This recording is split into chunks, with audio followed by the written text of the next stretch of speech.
இப்போ நம்ம எதற்கு போராடினமோ அதில் நம்ம சக்ஸஸ் பண்ணியிருக்கிறோம். ஜெயில் சூப்பரன் கோயம்புத்தூருக்கும் அந்த ஆர்டர் காப்பி போயிருக்கும் நேரம். கண்டிப்பாக மதுரையிலேருந்து வந்தோம்னா கோயம்புத்தூர் மெடிக்கல் காலேஜில் அவர் அதை அட்மிட் பண்ணி இந்த சிஎல் இருக்குது. அது வந்து இடது கை முட்டியிலன்னு இருக்குது. இது வலது கையில் உங்களுக்கு நல்லாவே இந்த அடிபட்டுருக்கிறது வலது கையில் இருக்குது. என்னோடய தந்தை தவறு 25 நாள் தான் ஆச்சு. அதுக்காக நான் மொட்டை அடிச்சிருக்கேன். பட் அது தெரியாமல் அவர் வந்து சொல்லியிருக்கார். பாவம் அவர் வந்து கடவுள் மன்னிச்சுட்டுன்னு நினைக்கிறேன். குற்றவாளிகளுக்காக நம்ம அந்த வழக்கில் ஆஜராகலை. எதுவுமே தெரியாமல் நுனிப்புள் மேய்ஞ்சிட்டு தவறுதலாக வந்து அரசியல் சார்பாக சொல்கிறாங்க. அந்த ரிப்போர்ட் நம்ம பார்த்துருக்கோம். அவர் வந்து தாக்கப்பட்டதாக சவுக் சங்கர் வாக்குமூலம் கொடுத்துருக்காரு. அவருக்கு வந்து அந்த சிகிச்சை அளிக்கப்பட்டதாக சொல்லியிருக்கு. சிகிச்சை அளிப்பதற்காக உத்தரவிட்டிருக்காரு கோயம்புத்தூர் மாவட்டத்துக்குள்ள. இது மாபெரும் வெற்றியாக நம்ம வந்து மனித உரிமை சார்பில் பார்க்கணும். கடந்த 6ஆம் தேதி வந்து நாம் வந்து முதல்ல நம்ம ப்ரெஸ்ஸை சந்தித்து சொன்னோம். இந்த மாதிரி வந்து சவுக் சங்கர் அவர்கள் ஜெயிலில் தாக்கப்பட்டிருக்காருன்னு அவர் சொன்னதை வந்து நான் உங்களுக்கு முன்னாடி ப்ரெஸ்ஸில் சொல்லியிருந்தேன். அது சம்மந்தமாக வந்து குற்றவியல் நடுவர் நீதிமன்றம் 4 வந்து நம்ம மனு தாக்கல் செய்திருந்தோம். அந்த மனு மீது நேற்று வந்து டிஸ்ட்ரிக்ட் லீகல் சர்வீஸ் அத்தாரிட்டியில் போய் பார்த்துட்டு வந்திருந்தாங்க.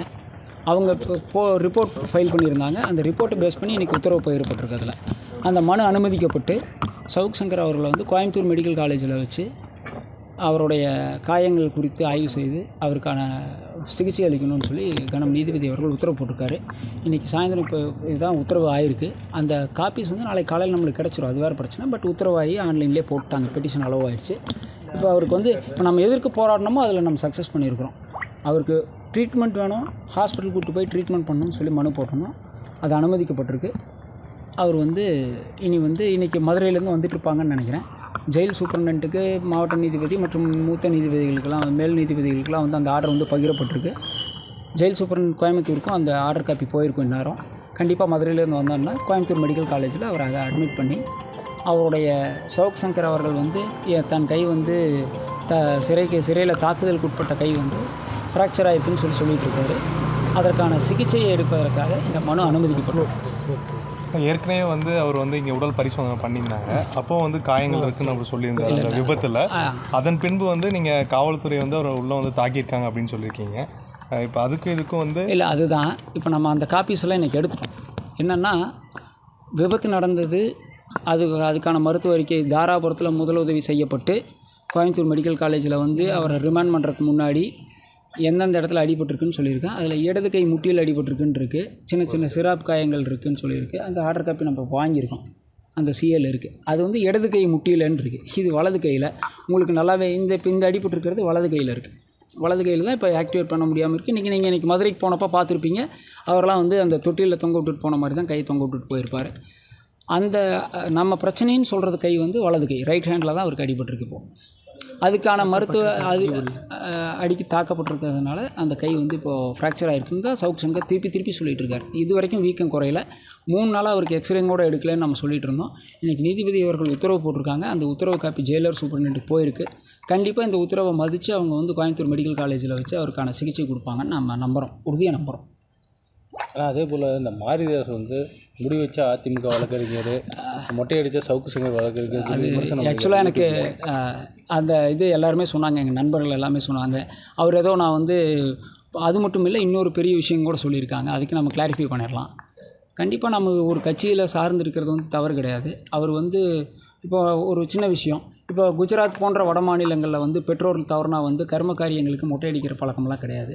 என்னோடய தந்தை தவறு 25 நாள் தான் ஆச்சு. அதுக்காக நான் மொட்டை அடிச்சிருக்கேன். பட் அது தெரியாமல் அவர் வந்து சொல்லியிருக்கார். பாவம் அவர் வந்து கடவுள் மன்னிச்சுட்டுன்னு நினைக்கிறேன் நான். அதே மாதிரி இன்றைக்கி இன்னும் ஒரு குறிப்பிட்ட கட்சியை சார்ந்தவங்க வந்து நான் வந்து ஏதோ பொள்ளாச்சி பாலியல் வழக்கில் அந்த தப்பு பண்ணவங்களுக்கு ஆதரவாக ஆஜரானேன் அப்படின்னு சொல்லி ஒரு தவறான தகவல் இப்போல்லாம் சோஷியல் மீடியாவில் பரப்பிட்டுருக்காங்க. தயவுசெய்து அவரெல்லாம் நல்லா படிக்கணும். அந்த வீடியோ காணொலியில் இன்றைக்கி இருக்குது.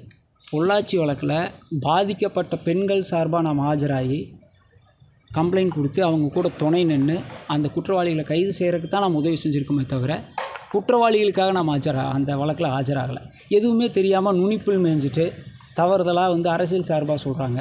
சமூக நீதி, இந்த மனித உரிமை செயல்பாட்டுறது, கருத்து சொல்கிறது, இதெல்லாம் ஒரு கட்சிக்கு மட்டும் சம்மந்தம் இல்லை. நாம் ஒரு கட்சியில் சார்ந்து இருக்கோங்கிறதுனால மக்களுக்கு நல்ல விஷயம் செய்யக்கூடாதுன்னு கிடையாது. எங்கெல்லாம் சமுதாயத்தில் பாதிப்பு ஏற்படுதோ என்கிட்ட வர்ற கிளைண்ட்டுக்கு என்னால் முடிஞ்ச உதவிகளை நான் செஞ்சுட்டு தான் இருக்கேன். மரிதாஸ் பாவம் அவரை கடவுள் மன்னிக்கட்டும்.